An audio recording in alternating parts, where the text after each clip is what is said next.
Hell's coming with me, you hear? Hell's coming with me! Hello, everyone, and welcome to another edition of Real Estate Realities with the Rebel Broker. My name's Robert Whitelaw, and I am the Rebel Broker, licensed real estate broker in the state of California, member of the National Association of Realtors. But please, don't hold that against me. Welcome to it, folks. Another edition of the show. We're going to cover an interesting point that came out from the National Association of Realtors. This is something we've talked about before. We're going to get into the nitty-gritty of it here and discuss why it's probably not going to go the way that Lawrence Yun with the National Association of Realtors expects it to. Now, before we jump in, let me just remind everyone that I am a licensed real estate broker right here in Silicon Valley. And I've been doing this for over 30 years. If you need any help finding the perfect home or getting your home listed and sold for the best possible price and terms, please reach out to me. You can find me at soldbyrobert.com. From there, you can actually get a free online evaluation of your home's value. You can also start your home search there, so you can get everything going without even actually having to talk to me to begin. If you'd like to reach out to me, you can also use the Contact Robert link right there on the front page to reach out, schedule a time for us to talk, or maybe just ask a question you might have about what's going on with real estate right here in Santa Clara County. Okay, so let's go ahead and jump in and take a look. We have talked about this stuff before, and let me lay the groundwork for you. So the National Association of Realtors, it's always good when you're looking at data that comes from them to understand where their bread is buttered. Now, you can get some really great data. They have a storehouse of data that's super valuable to figure out where markets are and where markets might be going. But they do have a vested interest in a optimism about real estate and the real estate market. I mean, if you think about how the National Association of Realtors makes money, it is through advertisings on Realtor.com. It's through a robust real estate market that encourages people to get licensed and to pay their real estate dues every year. So understanding, and frankly, if you want to use that approach, everything in life, just figure out where does the money go? Where does the money come from? And figure out where some biases might be built in. I think it explains the most recent article put out by Lawrence Yun, who is the Chief Economist for the National Association of Realtors. He has been for a long time. Now, I'm sure Lawrence is a wonderful guy. We've talked about Lawrence plenty of times on this show. But on November 11th, there was an article that came out from the National Association of Realtors, and I'm showing that to you right now. Here's the headline. National Association of Realtors, Lawrence Yun predicts U.S. home prices won't experience major decline, could possibly rise slightly in 2023 if mortgage rates remain at 7%. No, Lawrence. I'm going to go out on a limb, and I'm going to say that is not going to happen.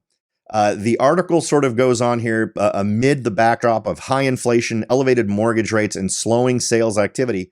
Severely limited housing inventory will prevent large home price drops for most of the country next year, according to Lawrence Yun. He analyzed the current state of the residential real estate market and shared his 2023 outlook today at the 2022 NAR NXT, which is a show that happens apparently in Orlando. Quote, "For most parts of the country, home prices are holding steady since available inventory is extremely low," Yun said. Some places are experiencing price gains, while some places, most notably in California, are seeing prices pull back. So I guess he hedges it a bit there, particularly for our market here in California. But prices in general across the board are going to be going down. We have not seen the end of this current cycle. Will we continue to see rising interest rates? Well, that really depends on what happens with inflation. I've seen plenty of articles that theorize that we've reached the peak of inflation. If that is true, that's great. But we need to see several months of good performance relating to inflation before I think anyone should be willing to make any conclusions on that. Another quote from Mr. Yun, housing inventory is about a quarter of what it was in 2008. Distressed property sales are almost non-existent at just 2% and nowhere near the 30% mark seen during the housing crash. Short sales are almost impossible because of the significant price appreciation of the last 2 years. There was another little thing he mentioned here. The slide in this is coming from relating to building, which I thought was kind of an interesting side comment. The slide in sales and home building has brought down GDP. If the housing market was stabilizing and not declining, GDP would be positive. He goes on, the gap between the 30-year fixed mortgage rate and the government borrowing rate is much higher today than it has been historically. If we didn't have this large gap, mortgage rates wouldn't be 7%, they would be at 5.8%. The normal spread would revive the economy. If inflation disappears, then we'd see less anxiety within the financial markets and lower interest rates, which would allow owners to refinance. So none of that is specifically wrong, but I think it ignores the landscape that we're currently facing as just folks trying to make our way through life. Whether you're a homeowner, whether you're an aspiring homeowner, whether you're an investor, there are elements to the marketplace right now that just don't support this conclusion, because we're not just dealing with inflation. If we had inflation alone as our problem, perhaps, but we don't. We also have recessionary influences. We have companies actively reducing headcount. We have companies, in addition to reducing headcount, hiring freezes in many other areas. So it just doesn't really support this theory that home prices are going to go up in 2023. So he's talking nationally. So to be fair, he did give a little carve out for California. We are not going to see price increases, I believe, in our local market in Santa Clara County in 2023. Now, there may be some sub-markets, some micro markets where that might be true. But if you check out the most recent Coffee and Real Estate live chat, which I just did on Saturday, you can catch that up on Facebook. You can find it on my YouTube channel. You can find it on Twitch. It was on Twitter and LinkedIn. All of those sent to at the same time. I'm also going to have a page on my website at Sold by Robert dedicated to showcasing that particular show. We looked at the numbers. We are already in a position where, on average in Santa Clara County, home prices are lower in October of 2022 than they were in October of 2021. I don't see us at the bottom of that barrel yet. I do not see our market now ready for a growth spurt. If anything, we're going to see a continued decline. The inventory is just continuing to grow in our markets, and that does not spell an increase in prices. That spells more sellers competing for fewer buyers, which ultimately results in lowered prices. And again, I know I say this a lot, but it is about micro markets. The best way you're going to know, or the best way for you to get the most relevant information for you, is to find out what your home value is today. And as I've told folks before, I strongly suggest you do that once a year. That may be more than you really want to. I know it's tough to deal with a real estate agent on a regular basis, but dealing with a real estate agent who knows your market is the way to go. Have them do a market analysis on your home to let you know what the current status of your home's value is. Online estimates are okay, but I have seen in some cases those things being off by hundreds of thousands of dollars rather than tens of thousands. So just a suggestion there. Now, of course, you can also do this a little bit yourself. If you go onto Realtor.com, you can look at what homes are listed for. You can do a search on just recent sales, find homes that are comparable to yours, and do sort of your own homework on that. But keep in mind the micro markets I'm referring to here. Your neighborhood could be experiencing very different desirability or demand compared to a community that's literally just across a major street from you. So keep that in mind as you go. Now let's go ahead and jump in. The folks over at Bigger Pockets, wrote an article relating to this post from the National Association of Realtors. Their headline was, NAR economist thinks housing prices could rise in 2023. Is that possible? The subheading here is NAR economist Lawrence Yun suggests national prices could rise 1% next year, breaking from the pack of projections suggesting a free fall. And I think these guys really give us some great bullet points to look at. This is an article from Lindsay Frankel. And I think it's very well thought out. You can go check it out yourself at Bigger Pockets in their blog. And they try to make a point for Lawrence Yun's argument, which is inventory is still down from 2019. Rate hikes are slowing, which is true. Unemployment is still low. However, remember, we've talked about this before. The kinds of jobs that we've been getting over these last few months are not career jobs. These are service sector. These are folks who are working in retail and service industries. And the reality of this is once we get past December, those jobs are likely to go away. My son is a perfect example of someone who falls into that category. He got a job at a large local retailer, not local, a national brand retailer. and was told right up front, you are a seasonal employee. So there's a really good chance once the season is over that we won't be needing you to work anymore. So no one's being shy about that fact in the retail sector or in the service or sales sectors. So why should we think anything else? And the numbers just haven't shown career growth jobs being the ones that have been created recently, and we're losing them. Right, particularly here in Silicon Valley, those unemployment numbers aren't moving in a direction we want them to. The overall number may be somewhat encouraging, but the types of jobs just are not. Okay. So why are housing prices still likely to fall? And remember, from this perspective, Bigger Pockets is looking at this from the national argument, right? So they don't even believe nationally that we're going to see an increase in values. And they believe we're going to see, as some have suggested, pretty close to a free fall. And I think California is likely one of those places where it will happen. I honestly think we won't get the worst of it. We will see a downturn.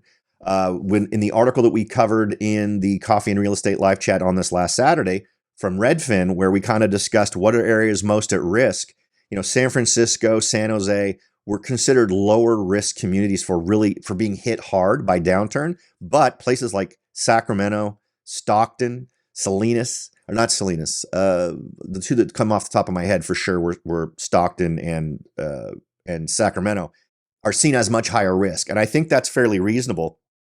But I think we need to also understand that while that may not see a huge downturn, I still think we end up taking a step into downturn territory. Will it be on par with 2008 through 2011 and 12? Maybe not. That's yet to be seen. But there are still so many other financial stresses on folks. We've talked about the car loan bubble. Will be interesting to see what happens with that. All of the stupid things that were done with home mortgages in terms of securitizing them, selling them on the secondary market, making them investment vehicles. All these same really dumb things were done to an even greater extent in terms of lending to very high risk people. And it really just becomes a question of, when under financial stress, if at some point something kicks off a great deal of financial stress in the consumer, does it matter where that financial stress comes from in terms of what actions they then take, right? Because the bottom line is it's about how much money they have in their pockets at the end of each month. So I think that's an interesting conversation we could have. If you have comments about that, I'd love to hear them. Do you believe that if something simply pushes folks over the edge relating to their finances and their indebtedness, does that equal the same scenario regardless of what pushed them over the edge? I think it's something worth thinking about. All right, so let's go down the bullet points they have here for why housing prices are still likely to fall. Most expect prices to fall. Only 16% of Americans believe it's a good time to buy, lowest reported percentage in the 11-year history of the Fannie Mae Home Purchase Sentiment Index. Research suggests that when people expect prices to fall, they're less likely to buy, right? When people believe something is going to happen, they hold off until what they believe becomes true. It's also true that if people expect steep declines, they're more likely to sell while prices remain elevated. This is something else we've talked about to beat that psychological part of the market. And we all have to understand that while I make the argument that an investment in real estate is a math problem, the purchasing of a home is an emotional problem for a lot of folks. So absolutely the emotions that are involved are going to play into this. And in this case, all the emotions that are involved are going to push these prices down, not up. Some, but not all, signs point to an upcoming recession. I'm waffling a little bit less on this point. I don't believe there's any question. I believe we are in a recession and we are continuing to head into a recession. And the only way you end up fighting a recession is to reduce interest rates. But if we reduce interest rates, I think we kill any progress we make with inflation. Now, declining real personal income, this is very real. Inflation is that invisible tax that we've talked about. So when we talk about real personal income, we are talking about the amount of money you have to spend every month. And simply through inflation, that's been dropped dramatically. No one has gotten raises on par with what inflation is. So even if you got a raise of 5%, you got a pay cut in terms of real personal income. Rising unemployment. Everyone wants to talk about the unemployment numbers, but it's not about the number of jobs. It's about the quality of the jobs, as we discussed a moment ago. Decreasing consumption and retail sales. I think this is a big one. This is something that feeds a recession, right? If people stop buying stuff, then the stuff stops getting made. And that is a contraction. That's a recession. That is a downsizing. That's manufacturers manufacturing less in response to lowered demand. Personal consumption expenditures are still increasing while retail sales remained flat last month following a month-over-month and year-over-year increase in September. Some speculate that whether white-collar workers who socked away savings during the pandemic are fueling the economy while low-income Americans struggle to meet their basic needs. And I think we're going to see, as we move forward, reductions in consumption that reflect this. A slump in productivity. Labor productivity saw a record-breaking decline in the first 2 quarters of 2022. Experts believe that signals higher unemployment and inflation since the data suggests higher compensation must come from higher prices. And finally, prolonged negative GDP growth. And I don't think this is one you can debate. Gross domestic product, along with real disposable personal income, increased in the third quarter after declining the previous 2 quarters. An increase in spending on services offset a decrease in goods, and exports exceeded imports, but experts say the growth isn't sustainable. Then they have sort of a quick rundown here. Factors that could raise housing prices: decrease in mortgage rates, which I don't see it happening to a degree that will boost it, that will overcome the inventory we have, at least locally. 2, decreasing inflation, increasing real personal income. That those 2 things go hand in hand. If you reduce inflation, you increase real personal income, but you still, I don't think, bring it down to levels where people will feel that as much as they would need to support the confidence in spending huge piles of money on a house. Sustained job availability, but what kind of jobs? So I think all of these are sort of weak points to point to in terms of factors that could raise housing prices, factors that could cause housing prices to fall: an increase in mortgage rates. I think mortgage rates will do one of 2 things: stick where they are for a while or go up. I do not see them going down in the near future. Expectations of lower prices in the future and recession fears, absolutely. And I don't think that's even a question. I think that's just a statement of fact. Finally, rising unemployment. And when we get to that first quarter of 2023, I believe we'll probably see an increase in unemployment. And then that will see a sort of a recessionary cycle that starts to speed up. Okay, so the bottom line here is the optimism expressed by Lawrence Yun from the National Association of Realtors, I don't think is a realistic point. If you are someone who's looking at buying, I think there are markets right now where there are attractive opportunities to find good homes at reasonable prices. One of the communities I pointed out in the Coffee and Real Estate live chat on Saturday was Gilroy, where there are an awful lot of data points that indicate that would be a great place to look. But if you want to hold out for something further north, say in Morgan Hill or San Jose, I see those markets heading in the same direction.